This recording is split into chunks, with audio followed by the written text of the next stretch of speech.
Welcome to Heir of Fire, the entire plot, part 4, and this is also the final part as well. So this is going to cover chapters 51 to the end of the book. And if you really want to see plot breakdowns of the entire Throne of Glass series by Sarah J. Maas, then you should definitely subscribe because I plan to go through every single one of these. Chapter 51. If you remember, we ended off chapter 50 and part 3 with Rowan waking up Celaena saying, "Hey, time to suit up." Suit up. What is this, a Marvel movie?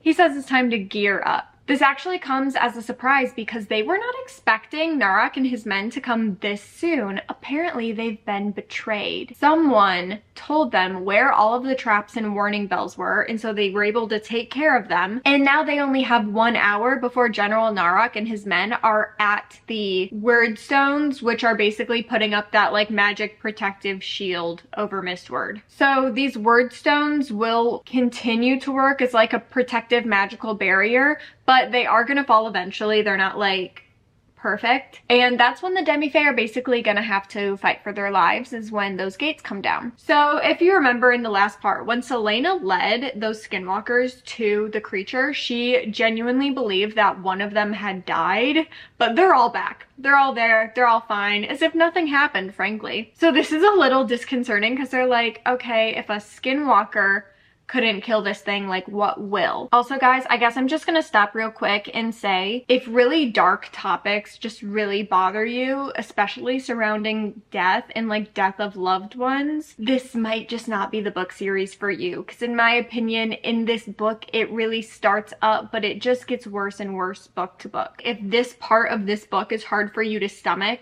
you're not gonna be able to stomach the rest of the series. So I do want to throw out that disclaimer right now. But I'm gonna try to keep it fun, light, and bubbly for you because these are book series. These are not real people.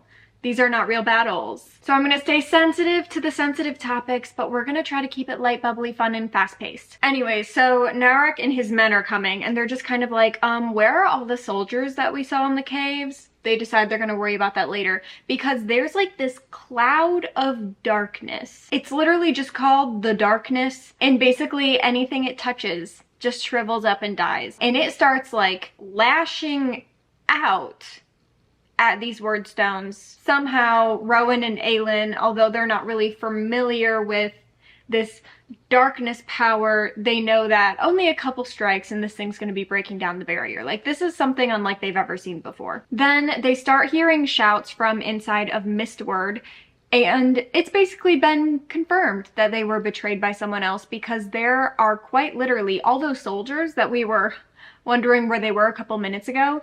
They are coming into Mistward through the underground secret tunnels. Then Aelin has a fantastic idea. What destroys darkness better than light and fire? So she decides that she is going to go out and single-handedly stop the darkness herself from breaking into the wordstone barrier. Only issue is that she actually has to go beyond the barrier in order to attempt to make this work. Chapter 52. Within quite literal seconds of her passing this barrier, the darkness and these 3 creatures are waiting for her. Also, General Narok is there as well, I believe, but he's more like observing from a distance, I believe. She notices off the bat as she starts fighting with these 3 creatures in that like mix of her assassin hand-to-hand combat and her fire that we talked about in the last part. She pulls out her sword, which is the sword from the cave that she got, I believe, in part 2. And one of them literally looks at the sword and calls it Goldrin. It's important, remember that. And then they said she is no Brandon of the Wildfire, which we also know is her ancestor. And then it hits her. These creatures are the Valg. Do you remember Gavin and Elena? What they were famous for is fighting the Valg. Brandon of the Wildfire was a renowned king who helped fight and defeat the Valg. Dark King Erwan of the Valg, like those Valg. Those creatures. The things that witches are half, they're half fae, half Valg, so these creatures are Valg in their pure form. And then one of the creatures confirms not only are they Valg, they are Valg princes. And yes, believe it or not, there is a hierarchy within the Valg. And she just says, you know what, you've been beaten once, you can be beat again. And they just all start laughing and they're like, we were never beaten. We were only contained. that's not the legend that we heard. And then they make some comment about how like some dumb mortal man released them from where they were contained. So she's fighting them for a while, and by a while I mean like a very long time, and she realizes her magic is burning out. Apparently she hasn't been saving up her power for battle that night. She was saving up her power for battle in like maybe a couple days. Then on top of that, when she got the bad news about the slaughtering of all the slaves, she released a ton of fire. So she did lose like a big chunk of her magic in that moment, and she never fully replenished from that. My throat is so gross. So she's fighting for her life, realizing she's burning out, and then she sees some movement, and she sees 5 animals that are actually fae in their animal forms, and they all switch into their fae male form. And she realized that this is Rowan's cadre, because one of them is Gabriel, who we obviously met earlier in the book. And she basically shouts out to them that Rowan is in Mistward, so they run inside to go like assist him and help him, but they leave Aelin there to like burn out with her magic. Like even Gabriel was like, it's pretty obvious that she's burning out, but they're like, you know what, she's making a sacrifice, let's go help Rowan, that's who we're really here for. Then we're gonna jump to Rowan's POV as he's fighting all the soldiers coming in through those tunnels in Mistward. He sees that his cadre is there to help, even Lorcan. Now that is a very big deal. Lorcan, of all of them, was the least likely to answer a call to aid. We will get to know him shortly. We're gonna get to know all the cadre really well in the upcoming books, so I'm not gonna go through and like explain each and every one of them right now, but they're all there. But thankfully, Gabriel, the mountain cat guy, he basically turns to Rowan and says, hey, she needs your help like right now. Rowan runs out and he sees that Aelin is about to burn out, and then he watches her get swallowed by the darkness. Chapter 53, Aelin's POV. Apparently she can feel the princes feeding off of her misery, and they're making her relive every single traumatic experience that she has ever had. It's like her life flashing before her eyes, but she's reliving it. And then there's like this crazy thing where she's reliving getting whipped in Endovier when she was a slave there, but instead of the slavers whipping her, it is every single person in her life that she believes that she has let down. Even people like Nehemia. She in this moment believes that she's dead, and this is actually hell, and this is what the rest of her eternity is gonna look like. It's a very, very dark chapter. Chapter 54, Aelin and Aedian POV, but 10 years earlier. So the king of Aderlin and his son Dorian are visiting Terrasen, and young Aelin and Aedian are excited that other royals are going to be there, but at the same time they're kind of annoyed because they have to get dressed up really nice and be on their best behavior. Lady Marion is getting them both ready, and her daughter Alide is with her. Remember I told you Alide was important? This is that Alide. Alide's body was never found. We do not know what happened to Alide. This is the last time she was ever seen. So even as a child, Aelin actually totally hates the king of Aderlin. It's really funny. So they're all sitting down at this royal dinner and everyone's there together, and she's like, this man has too much pride. He's disrespectful to my parents. She also didn't like how he treated his son Dorian. And she also is hyper aware the entire time that she feels like the king of Aderlin, although he's supposedly there to talk to her parents, he's like staring her down at the end of the table. There's actually this really cute and sad moment where young Aelin turns to young Dorian and says, we should be friends. And he says, I already have a best friend, and he's gonna be the fiercest warrior in all of Aderlin. It's Kale. It's little Kale. I love this part of the book. I mean, I hate it because it's really dark and sad, but there's like these tiny little sweet moments here and there, and that's one of them. I also think it's really funny that Aedian ends up actually being the fiercest warrior in Aderlin, so that's kind of funny but not funny at the same time. So during this very important dinner where it's been very stressed that Aelin and Aedian be on their best behavior, am I losing my voice? Aelin actually starts to lose control of her magic. So she's able to contain the magic for a little bit, but it's manifesting as like a fever and a piercing headache. And she describes it as what feels like a worm of darkness trying to work its way into her mind. So she like goes up to her mother and they start to have like some healers escort her away, but then in her time fighting this worm of darkness trying to work its way into her brain, she releases a bunch of blue fire. So unfortunately, her mom's power is water, and in this really sad, dramatic moment, her mother has to like drown her out in order to rescue everyone from her fire, and the mom feels horrible about it. And Aelin obviously is very embarrassed, and she feels like she let her parents down. And then as she's being escorted away, all she remembers is seeing the King of Aderlin smiling at her. Obviously now she knows, looking back, that the King of Aderlin was using his dark powers to get her to show her hands because he wanted to see if she had Brandon wildfire power, and she definitely does. So that night her parents actually assumed it was Maeve, because after all, the King of Aderlin hates magic, so like he's the last person they expected to be using it, and this was an important dinner after all, and Maeve likes to mess with her sister, so they thought it was just kind of Maeve getting revenge. But they decided after that night that they were going to take Aelin to a manor. So it's Aelin, her parents, and Lady Marion. So the uncle, who's the king, is going to stay behind, as well as Dorian. Actually, he's not going to come with them. And the four of them go off to this manor to basically find out if Aelin's okay, and if it was just a one-time thing, and if her magic's going to be under control before they bring her back to the castle. And based on everything we know about the night that Terrasen was attacked, you've probably already caught on that this is actually that night. Later that night before bed, Aelin's mother, Evelyn, does give her something very interesting. It's basically a very large medallion, and her mother says that it will keep her safe, and so she puts it around her neck, and she tells her it is called the Amulet of Orynth, and it's one of the biggest heirlooms in the Terrasen royal bloodline, on top of obviously Dorian's sword. And then her mother says never lose it and never take it off, except for Aelin actually does lose it that very night, because darkness, like the darkness that Aelin is fighting right now in present time, overtook the manor. And Aelin woke up from bed later that night, and she just didn't like how dark it was, so she snuck over to her parents' room and hopped in their bed, and it was wet and smelt of copper and iron. And it was not until Lady Marion came in with a light before Aelin realized that she had crawled into bed with her dead parents. The assassin had already come through the manor and killed both of her parents, and somehow, some way that has not been explained, nor will it ever, the assassin did miss Aelin. Lady Marion takes her to another room, and she says that surely someone's going to be coming for them very soon. Then, looking out the window, they can see that whoever the assassin was that killed her parents is on its way back. So Lady Marion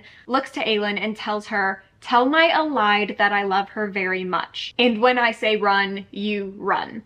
The assassin comes in, she commands Aelin to run, and while she's distracting the assassin, Aelin is able to get away. But realistically, all Lady Marion was able to tell her is just cross the bridge over the river and get to the nearby village and hide there, and don't speak to anyone until someone from your family comes to get you. So Aelin is running. She sees a bridge and she goes to cross the bridge, but at this point the assassin has already taken down Lady Marion and has caught up to Aelin on a horse that is not actually a real horse. It is like a creepy Valg creature version of a horse, and is chasing her down. She does get to the bridge, but it's like one of those rope bridges, and the assassin cuts down the bridge. She falls into the ice river, and that is where Aelin falls into the river and almost dies before Arobin Hamel finds her and takes her to the assassin's keep. So present day Selena wakes up to see 8-year-old Aelin sitting in front of her. She also sees Sam, which is her first love from Assassin's Blade.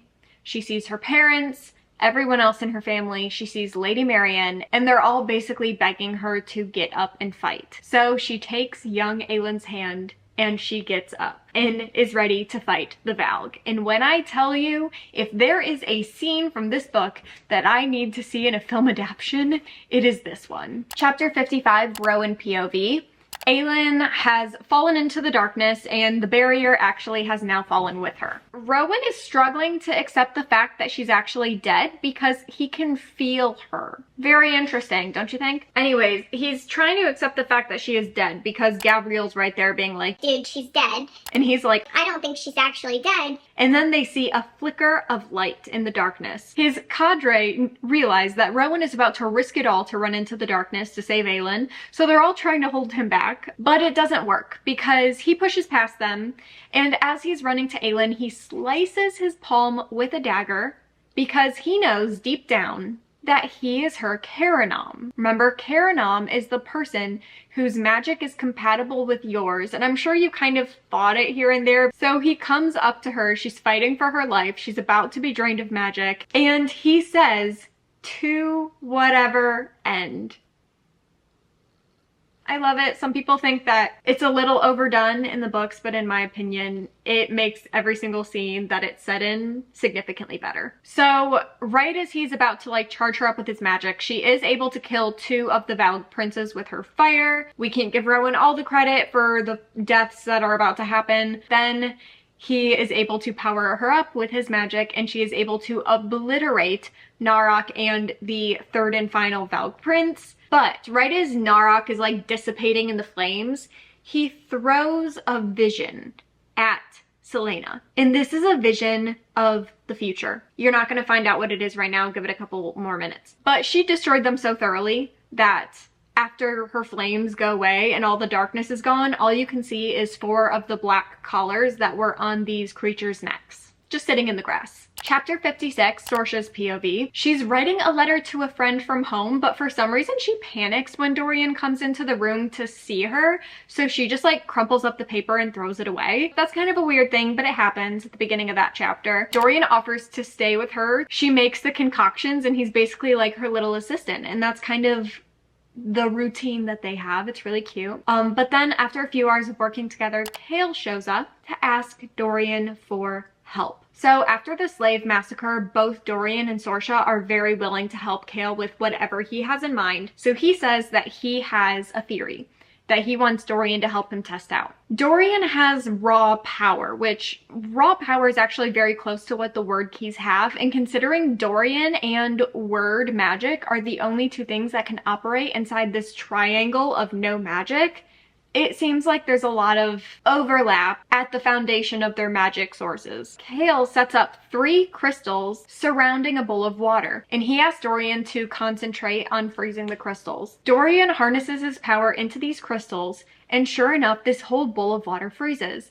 Then Chaol smashes one of these crystals and the water in the bowl unfreezes. So now they know, based off of this little theory, I suppose, that although there are 3 towers where this word magic is being harnessed to keep magic out of this triangle, all they need to do is destroy 1 tower for magic to be free again. So they make their plan. They need to knock out 1 tower, and what better tower to break down than the one that's quite literally in the backyard of the castle, in the gardens, disguised as a clock tower. Also, something that they finally put together is that places like Morath, where Duke Parrington is, and where they sent Kaltane, and where the king keeps suspiciously sending a lot of men, these are right outside of that magic line border. So whatever they're doing over there has to do with magic. Then, in like a really epic moment that I totally love, they're done with their conversation. Chaol's about to go off and do whatever, and Dorian just looks at him and says, "When I become king, I will be a king who has magic. So you need to not be afraid of my magic. You need to learn to embrace it if this is gonna work out." Good point. Chapter 57, Celaena and Rowan POV. So the battle is done. They tried to capture a couple guards, or honestly, even at least 1 to ask them questions, but they all carried poison and they poisoned themselves before any of them were able to be kidnapped for questioning. And they all took this poison the second they heard that the Valg were dead. Like, they didn't even try to fight without the Valg. After 2 days worth of sleeping in order to recharge their magic, are finally talking about the consequences of the battle, because now everyone is gonna know that Aelin Ashriver Galathinius is alive. No one except for someone who is the heir of Brannon of the Wildfire is gonna have that kind of magic. So everyone's either going to be coming after her, or they're gonna be expecting something from her, aka taking up her throne. Okay, so do you remember when Aelin dreamt, or like had the vision where she was like reliving the night Terrasen was conquered all over again? Well, when her mother gave her the Amulet of Orynth, and because this was technically a Valg-created memory, it wasn't just what she remembered, he was forcing her to actually relive that moment. So she was looking at it with her today brain, and her today brain noticed that on the Amulet of Orynth, there were word marks. And then it occurs to her, Why else would her mother be so adamant about keeping this amulet safe and never parting with it? Because it is one of the word keys, or at least it has a word key inside of it. And now she knows there's only one place it can be, because the last time she was ever wearing it was when she fell into the icy river. Then she woke up the next day in the Assassin's Keep and she wasn't wearing it and she never saw it again, which means the only person who can have this amulet is Arobin Hommel. So now we're just gonna have to go back to Aderlin and get the amulet from Arobin. So she really actually wants to tell Rowan that she just discovered this, but he's still bound by the blood oath to Maeve. And now I can finally explain the blood oath a little bit more. If you've ever seen Ella Enchanted, it's like a very dark twist on that. He has to obey whoever he's given the blood oath to. So in this case, Maeve. If Maeve tells him to kill his best friend, he has to kill his best friend. If Maeve tells him, tell me everything that Aelin told you in secret, he will have to tell her, even if he doesn't want to. If you break the blood oath, it literally like breaks your soul. Like you can die from breaking the blood oath. Like it's a very, very serious thing. Tricky thing here, because if you remember, I mentioned much earlier how Dorian was talking about how he was gonna be the first one to give the blood oath to Aelin and how that was an honor in Terrasen culture.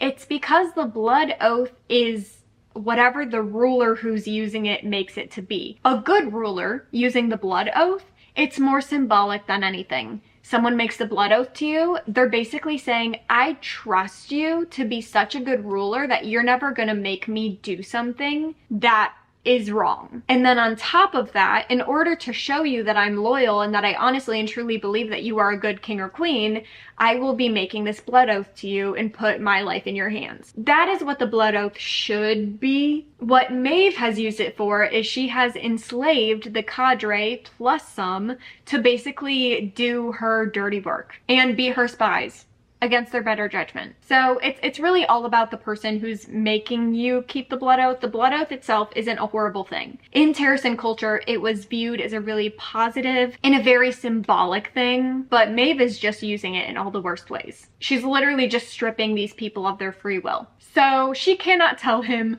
about what she knows about where the third word key is and what it is. So she just says like, well, I think I know. And then she does tell him everything that she saw when she was in the darkness and basically tells her the story of the night that Terrasen was conquered. Because she's pretty much told him everything about her time as an assassin leading up to Endovir and serving under the king and all of that. But she hasn't really gone before the Assassin's Keep. Then a week is gonna go by and the Demi-Fae have finally all recovered from the Battle of Mistward. Honey, you are snoring so loud. She's like snoring. I don't know if you can hear it. Anyway, so it's a week later. So the Demi-Fae have had time to recover and clean up Mistward from all of its lovely battle gore. And they're celebrating this victory together. And everyone is saying goodbye to Aelin because Rowan is saying like, okay, yeah, you definitely have proven your magic. I mean, for goodness sakes, you just killed Valg princes and one of the king's generals. Clearly, you know how to use your magic and you're ready to get answers from Maeve about the word keys. So she's saying goodbye to everyone. And then Aelin says the most insane thing. And I remember the first time I read this thinking it was amazing, and then every time I reread it, it gives me chills. She tells Emerys and Luca and Micah and all of the Demi-Fae at Mistward, she says, when I take back my throne, not if, when I take back my throne, you and all the Demi-Fae at Mistward will be welcome into Terrasen as citizens, not outcasts. And I love it. I love it. It's so beautiful. Chapter 58, Aedian POV. Ren and Murtaugh are leaving to see a long-lost friend who may be interested in hearing about their new opportunity, aka Aelin. But as they're quite literally packing up their things to go visit this person to see if they're gonna side with them if Aelin takes up her throne, they get news that Aelin is alive and in Wendelin, and that she has just killed General Narok and his legion with a fire unlike anything that has been seen since Brandon of the Wildfire. So all of them say, well, ditch those plans. The new goal is that we are going to make sure that we spread this news as fast as humanly possible to the scattered people of Terrasen, to the remaining Eoway people, even to the wine-color-haired Queen of the Wastes, and anyone really on the continent who is so sick and tired of the King of Adarlan. They're gonna tell them Aelin is alive and she is coming for the king. Dorian POV, he has never seen his father with this much rage in his life,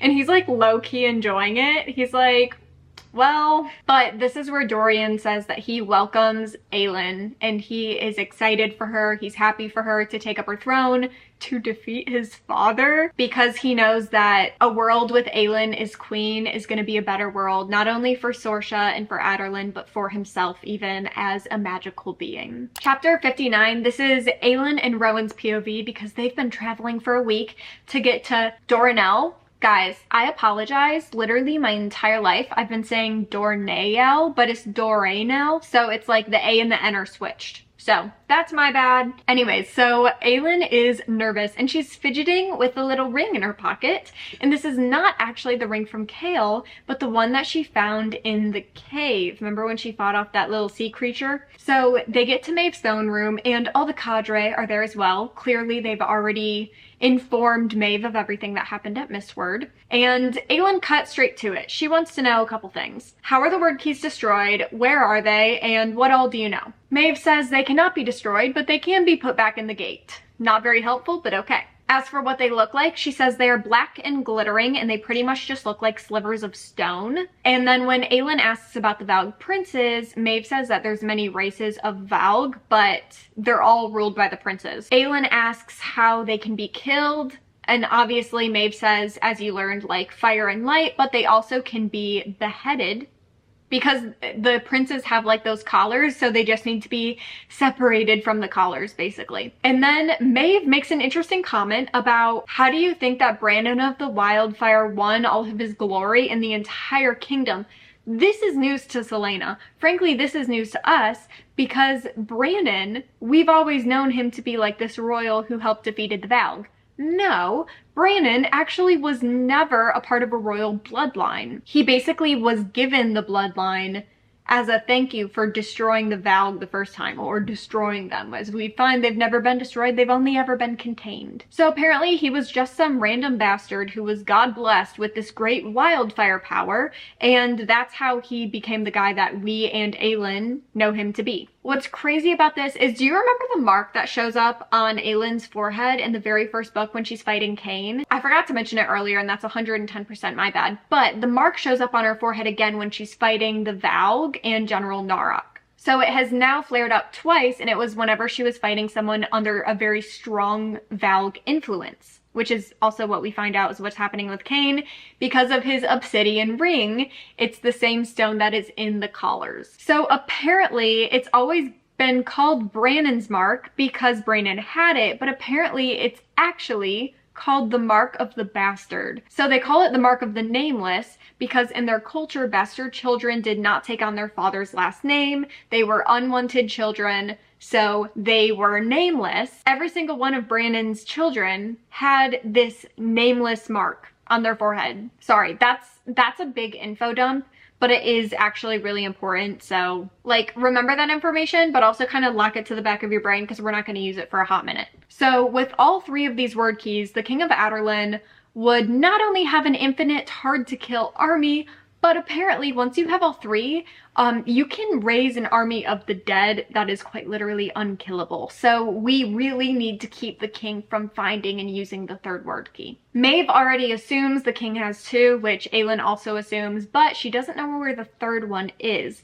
She asks Aelin, but Aelin's like, yeah, I have no clue either. Maeve doesn't believe her because she like flinches or whatever, and so she makes Rowan, using the blood oath, tell her. So under the blood oath, he can't resist, and he literally says, Aelin found a riddle last year in the castle that laid out the whereabouts of the three word keys, and she thinks she knows where the third one is, but she won't tell me. Now, I will say right now, especially if you haven't read the book and you're just listening to this, I will emphasize this is not a betrayal by Rowan. Like, it's very clear that Rowan is trying to fight this and that he's horrified that he even said anything. So this is not a betrayal. This is simply just the blood oath. Maeve is like, okay, Aelin, tell me where you think the third one is, and she refuses to. So she has Gavriel start whipping Rowan and saying that Rowan is gonna keep getting whipped by his friend Gavriel, who's also under the blood oath right now and does not want to be hurting his friend. But a couple whips in, Aelin knows that there's no way out of this but with fire. So she unleashes wildfire at Maeve. Chapter 60, still Aelin's POV. Maeve is in fact not burning, unfortunately, and neither is any of the cadre, thank goodness. But everything around them basically is. And this is where that iconic line comes in that you've probably seen all over TikTok, where Aelin says, "One thought from me and your city will burn." And then Maeve is like, "My city's made of stone." And Aelin says, "But your people aren't." Epic moment. Aelin has been playing all of her cards right because she has pieced a bunch of things together. Maeve has already shown her hand. She doesn't know anything else about the word keys. Aelin did kind of get tricked in all of this. Maeve didn't actually know much more than she did, but, you know, don't bargain with a fae. So Aelin reveals that she knows the truth to Maeve. Maeve did not give Brannon and Anthril, Brannon's closest friend who died in their conquest against the Valg. She did not give them the word keys like legend says. She actually tried to keep the keys for herself. In a struggle to keep them for herself, she killed Anthril, who is the fae warrior that she loved according to legend. And while she was grieving her actions, Brannon took the keys from her, left Anthril's ring and sword in the cave where he infamously fought a weird cave creature, the one that Emerys and Luca told us about. Also, this is the sword that Aelin has right now, and the ring that she has right now. And then Brannon went to go defeat the Valg on his own. So as Aelin's telling her all this, she pulls out the sword, and Maeve is like, "I want the sword, and if you give me the sword, I'll let you leave here fine." Aelin says no, it belongs to her now. And anyways, Maeve is the last person that Brannon would want to have Anthril's sword. And then, okay, do you remember how Narok, right before he died, he like threw a vision of the future at Aelin? So she decides to also throw this vision at Maeve and make her watch it. I'm like losing my voice, so hopefully I can read this. The deafening crowd echoed through the pale stone corridors of the royal castle of Orynth. They were chanting her name, almost wailing it. Aelin, a two-beat pause that sounded through each step she made up the darkened stairwell. Goldrin was heavy at her back, its ruby smoldering in the light of the sun trickling from the landing above. She reached the landing and stalked down it, past the towering muscled warriors who lurked in the shadows just beyond the opened archway. Not just warriors, her court. Adian was there, and a few others whose faces were obscured by shadow, but their teeth gleamed faintly as they gave her feral grins. A court to change the world. She kept her eyes ahead, a half-smile on her face as she emerged at last onto the balcony, and the cries grew frantic. As overpowering as the frenzied crowd outside the palace, in the streets, thousands gathered and chanted her name. With this power, with the keys that she had attained, what she had created from them, the armies she had made to drive out their enemies, the crops she had grown, the shadows she'd chased away, these things were nothing short of a miracle. She was more than human, more than a queen. She was Aelin, beloved, immortal, and blessed. Aelin, Aelin of the wildfire, Aelin, Fireheart, Aelin, Lightbringer. She raised her arms, tipping back her head to the sunlight, and their cries made the eternity of the White Palace tremble. On her brow, a mark, the sacred mark of Brannon's line, glowed blue. She smiled at the crowd, at her people, at her world, so ripe for the taking. Honestly, can we just end the book right there? I'm like losing my voice. Oh my word. Maeve did not like that vision. She didn't like that vision at all. So Selena suggests that Maeve watch herself before coming after her, her people, or Rowan. But Maeve quickly reminds Aelin that Rowan actually belongs to her, not Aelin.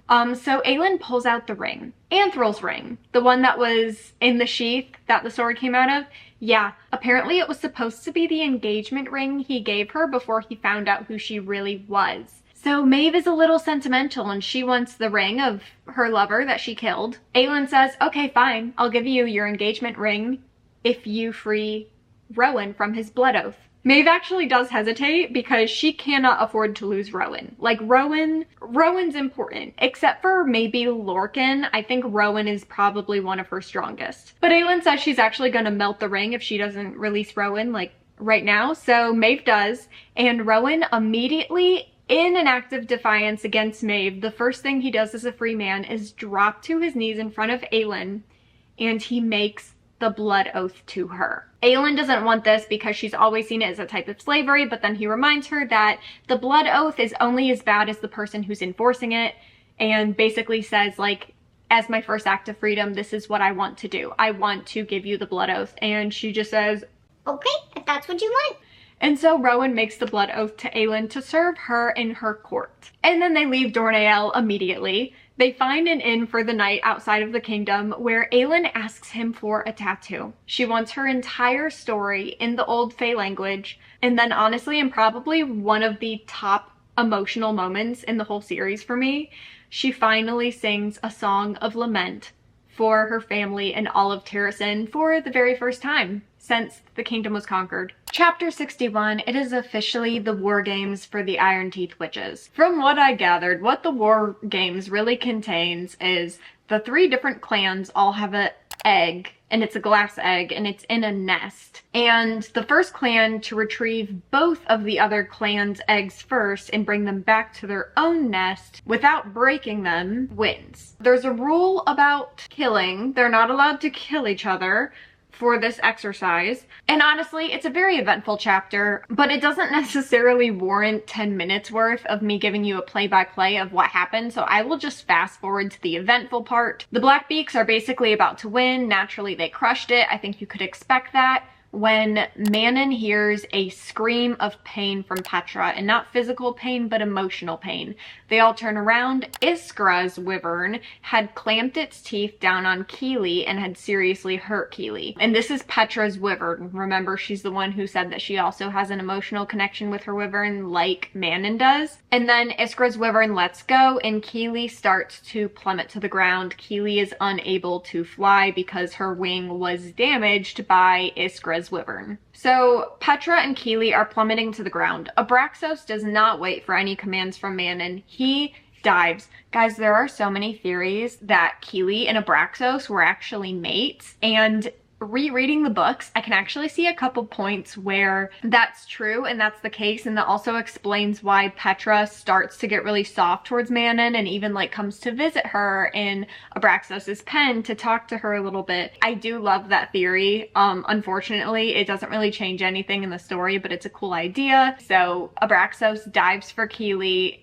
Manon doesn't fight it. If anything, Manon is like, all right, let's do this. Petra in the fall did pass out, so Manon has to unstrap herself from her saddle on Abraxos, mid-air, jump onto Keely's back, unstrap Petra, who's passed out and can't unstrap herself, and then like hurls her onto Abraxos's back. Abraxos pulls out his wings, and so they stay airborne. They are fine, but Keely unfortunately falls to the ground, and she does not survive the fall. Chapter 62. Petra's grandmother is very thankful that Manon saved Petra's life, but at the same time, Petra's soul apparently has been broken by losing her mount. Remember, Petra had a very special relationship with Keely, like Manon does with Abraxos, that none of the other witches really understand. So this is like, it's described as her soul being broken. Like, it's very, very heartbreaking. Then the Blackmeek grandmother has Manon whipped in private for showing emotions and weakness. Are you kidding me? I cannot stand this woman. I can't stand you. But because the Blackbeak clan did win the games, Manon is given the role of wing leader. So everyone gathers to like this great hall, which honestly in all of the fan art is kind of depicted as a stadium, and I do kind of like that idea. But they have Manon come in this big like ceremony basically saying like, you are the wing leader, yay. They're bestowing this title upon her, and then as a gift, they're going to let her kill the Crocian witch that they found spying on them in the mountains. So they figured this is symbolic since Manon did get her reputation as a Crocian slayer, and has even for her entire life been wearing the cape of the first Crocian witch that she ever killed.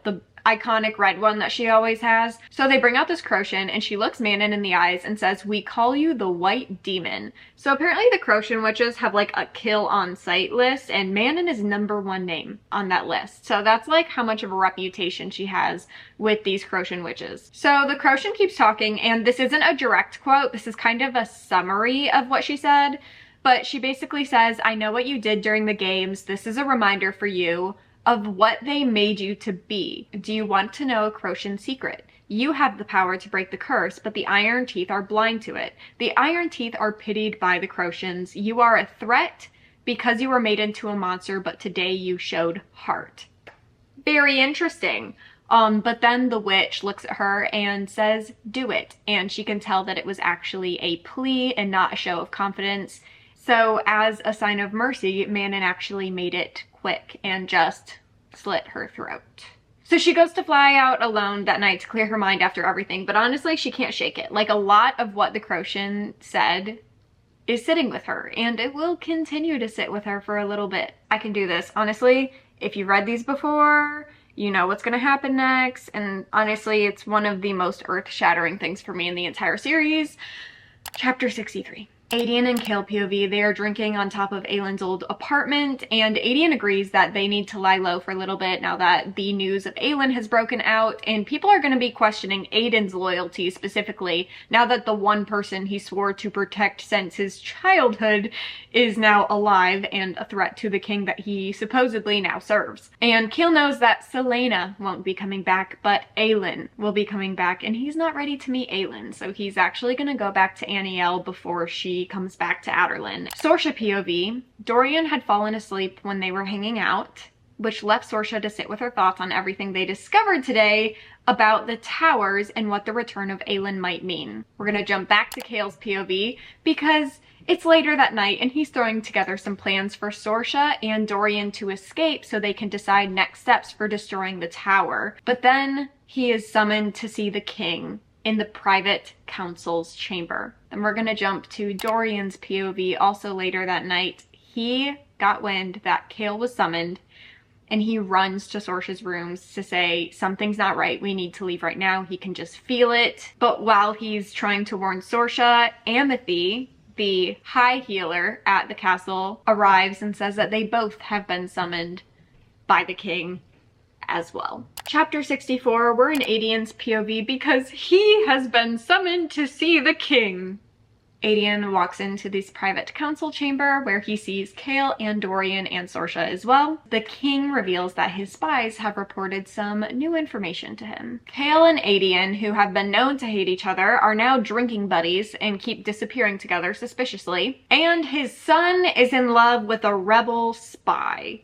His guards pull Sorsha down and away from Dorian, and they're positioning her to be beheaded when Dorian says that he will tell his dad everything he wants to know, just whatever he does, do not hurt Sorsha. So the king wants to know why Aedian and Chaol have been secretly meeting, but Aedian actually speaks up first thing and says that Chaol found out that he was a spy and has been blackmailing him to feed him more information about the rebel movement in hopes to throw himself under the bus to rescue Chaol. But then Aedian says, "My queen is coming, so none of it matters anymore."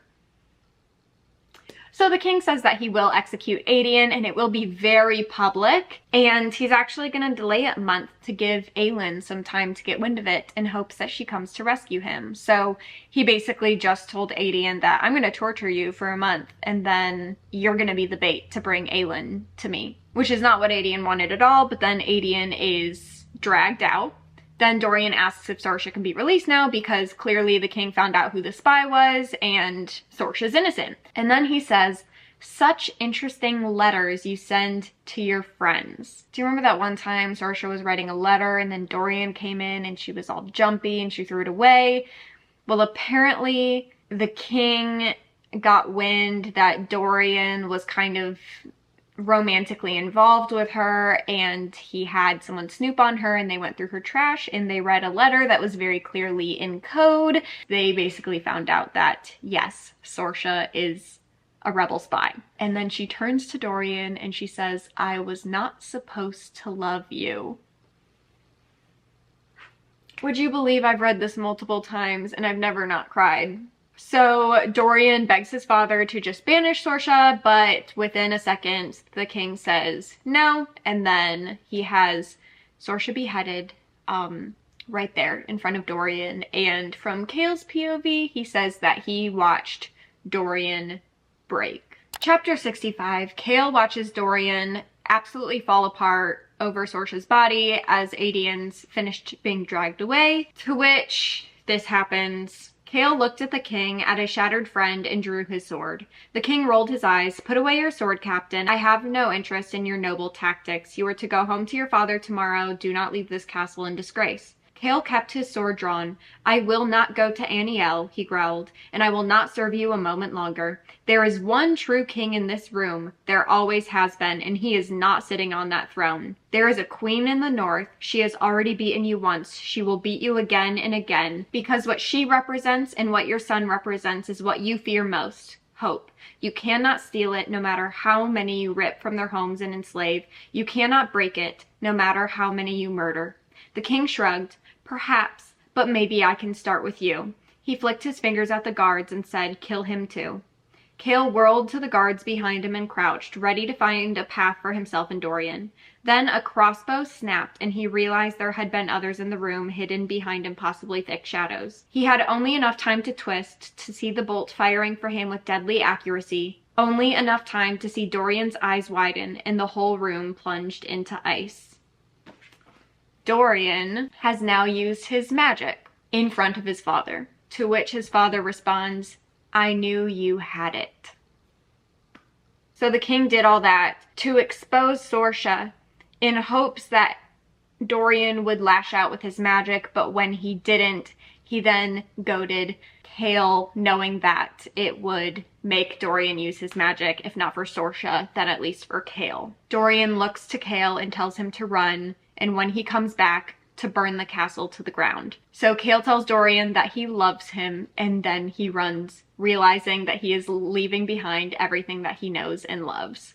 Dorian POV, he's looking at Sorsha's body, and all he knows is that Chaol got away, and that's all he cares to know. But then he looks up and he sees his father walking towards him with a black collar. The last thing he remembers is his father putting the black collar around his neck. And we know what happens when that black collar is put on someone's neck. Then we're gonna jump back to Chaol's POV because he escaped through those secret tunnels going out of Celaena's old rooms, and he only made one stop, and that was to get Fleetfoot, Celaena's dog. He stops by Mort, which is the skull door knocker that's on the door that leads to Gavin and Elena's tomb, and basically tells him where Chaol is going in case he sees Aelin again, and says, "Tell Aelin where she can find me." And then as he's removing a grate to lower himself into the sewage system and work his way out of the castle, he realizes that he is not aware if Dorian is dead or alive, but he also cannot decide which would be worse. So he makes his way to Aelin's old apartment to tell Ren everything that happened, and then Ren reveals